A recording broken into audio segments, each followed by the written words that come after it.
There's this ayah of the Quran where Allah subhanahu wa ta'ala says, Inna sa'ata atiyatun akadu ukhfiha litujza kullu nafsin bima tas'a.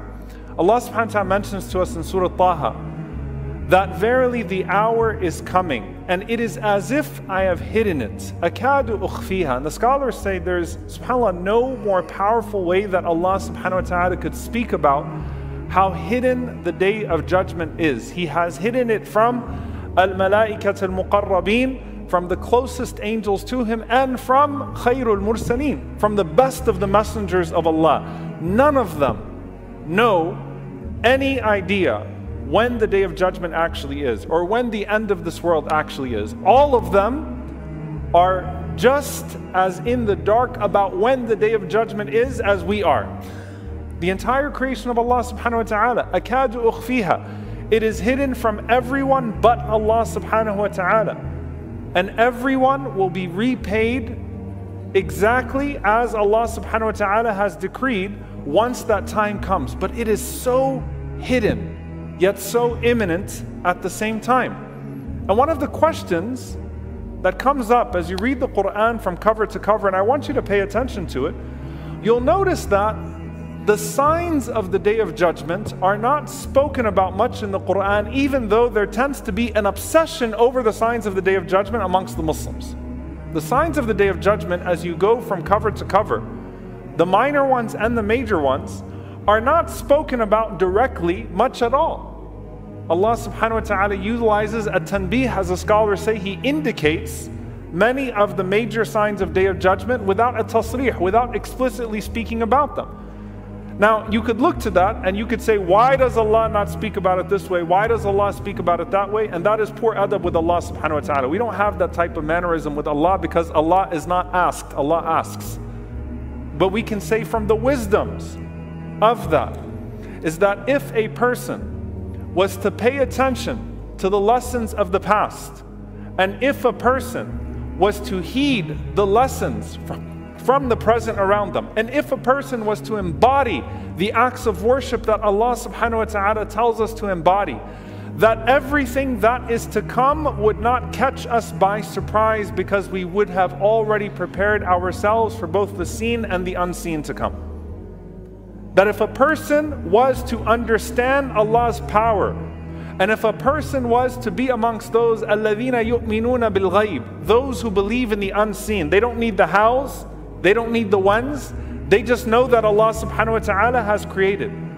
Then whatever is to come would not catch them by surprise, because they would have already embodied and developed the immunity that is necessary to deal with those things as they unfold. And that is just one of the wisdoms. The scholars mention many of them. They say, subhanAllah, ad-Dajjal. The Prophet ﷺ said that there is no fitna from the time that Allah subhanahu wa ta'ala created Adam alayhi salam until the end of the world greater than al-Masih ad-Dajjal. And some of the scholars said it is tahqir, it is a form of belittling him, that Allah subhanahu wa ta'ala does not even make mention of him in the Quran.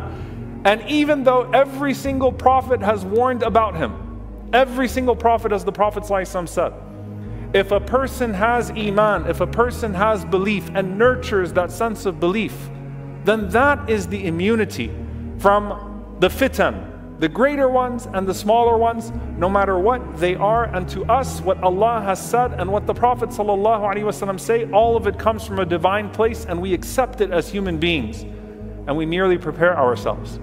Some of the scholars say that of the wisdoms, as we have just read cover to cover, and you don't find so much elaboration on the signs of the Day of Judgment within that, of the wisdoms, is that when the Prophet ﷺ was sent to this earth, that urgency of the Day of Judgment being around the corner should have already been there, without any of the commentary, without any of the other things that the Prophet ﷺ indeed warned us about, of the natural disasters and of the corruption to come. Because the Prophet ﷺ said, "Bu'ithtu ana was-sa'a kahatain," that I and the hour were sent like these two fingers. Meaning, the scholars say the closeness of them to come, the Prophet ﷺ sending, and then the final hour, meaning this is the final call to mankind through the Messenger of Allah ﷺ. And also that if you took the history of the world, the history of Allah's creation on this earth, and you compared the time that has passed before the Prophet ﷺ to the time that is left of humanity, it is like the time between the tip of the middle finger and the tip of the index finger. So there is already an urgency with the sending of the Messenger of Allah ﷺ towards the end of time, without any of the other things that are happening, without the wars, without the qatl, without the killing and the murder and the haraj and the lying and the deceit and the treachery and the slander and the this and the that, without all of those things, and before the beast is to come out, and before the Mahdi is to come, and before Ad-Dajjal, and before Isa alayhi salam, that when Allah sent the best of His prophets with the final revelation, that is enough to wake up a human being and to think there isn't that much time left, and so I will already approach the world with a great sense of urgency and say to myself, there isn't that much time left. Now the next part of that, dear brothers and sisters, and this is something I really want to allude to because I want us to understand this for a moment. You know, subhanAllah, in this last week, suddenly the discussions about World War III are out there. And I'm not going to give you a political analysis on what's going on. I'm just going to point out one simple factor. If you lived in Gaza right now, the end of times is already here. World War III has already happened to you. If you live in Khartoum right now, in Sudan, World War III is already happening to you. If you live in Congo, World War III is already happening to you. If you live in Idlib, World War III is already happening to you. If you live in a significant portion of the Ummah today, where the Muslim world spans, and where disaster is becoming abound, and what you see when you walk out of your tent or what resembles your home, and what you feel when you go back is nothing but chaos and instability, then the discussions about what might transpire in the rest of the world are completely irrelevant to you. And that's why it needs to be that much more relevant to us. If as believers the Ummah is like one body, and we are supposed to be feeling the pain of the Ummah, then it is already a state of emergency even before World War III arrives at our doorstep. Before we start to feel the possibility of us being expelled from our homes, or of something difficult coming upon us like what's coming upon our brothers and sisters. Allah subhanahu wa ta'ala is actually putting our sincerity to test. If you don't already feel it, then that's actually a bigger problem than whether or not it materializes to the worst of your expectations. And so when they start talking about the wider region, and they start talking about the rest of the world, and you start to see Gaza, though the genocide has not slowed down at all, start to disappear from the headlines, know that this is part of the game that's being played all around. That for them, it looks just as bad today as it did yesterday. And you have to ask yourself why it didn't feel as bad for you today as it did yesterday, until there's a sense of fear of imminence of destruction and disaster that comes into our own lives. It's a way that Allah subhanahu wa ta'ala puts our sincerity to test. And one of the reasons why fitan, why tribulations spread, is because they go unchecked. And that is true for the fitan of corruption and for the fitan of spiritual decadence and people that go astray from Allah subhanahu wa ta'ala and introduce all sorts of other forms of munkar. When they go unchecked, they spread. And this is just one form of that when a person starts to think about, is the end of times near? And I'm starting to read these ahadith. Keep in mind, dear brothers and sisters, there's not a generation of Muslims that has ever been on the face of the earth except that they thought that Yawm al-Qiyamah would appear in their lifetime. From the time of the Prophet ﷺ until now, every single generation of Muslims looked at the ahadith of the Prophet ﷺ and said, this looks like it's here, this looks like it's here, this looks like it's here. It's only a matter of time, and that's actually the point. That a person should not obsess over the signs as much as they seek to prepare themselves for that moment. And the Prophet ﷺ says, speaking to this natural mindset, that when fitan are abound, when the different types of tribulations are abound, whether it's the killing or whether it is the corruption, whether it is fasad or fahsha, whether it is the corruption of suffering or whether it is the corruption of challenging Allah subhanahu wa ta'ala and challenging the laws and the rules of Allah subhanahu wa ta'ala, The Prophet ﷺ said in this hadith from Al-Miqdad ibn al-Aswad radiyallahu ta'ala anhu, قال عليه الصلاة والسلام إن السعيد لمن جنب الفتن إن السعيد لمن جنب الفتن إن السعيد لمن جنب الفتن. He said sallallahu alayhi wasallam that verily the happy person is the one who avoids these fitan. The happy person is the one who avoids these fitan. The happy person is the one who avoids these fitan. What does this mean? The scholars say that there are categories here. There are the fitan of al-lisan and the fitan of al-suyuf. There are the tribulations of the tongue and the tribulations of the swords. A happy person is the one who spares themselves from entering into these states of tribulation and entering into these zones where their iman is going to be tested on purpose. A happy person is the one who spares themselves from the drama, who spares themselves from the headaches, who spares themselves from the heartaches, who spares themselves from a dangerous situation either to their dunyawi self, to their worldly self, or to their deeni self, or to their religious self. A happy person is the one who spares themselves as much as possible and who Allah subhanahu wa ta'ala spares. Indeed, there is happiness that is in that. وَلَعْنَةُ اللَّهِ, and the curse of Allah is upon the one who causes fitna. وَإِن ظَنَّ خَيْرًا, even if they think that they're doing good. The curse of Allah is on the one who brings fitna upon people even if they think that they're doing good.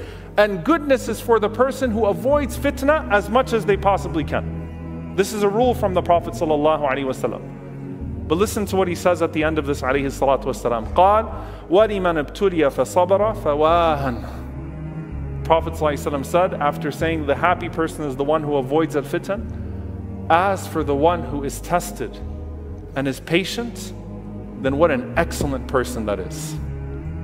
Meaning what? You know, subhanAllah, you think about these people in the world that have these fitan that are brought upon them. And we look at it and we say, what did they do to deserve this? What did they do to bring this on to themselves?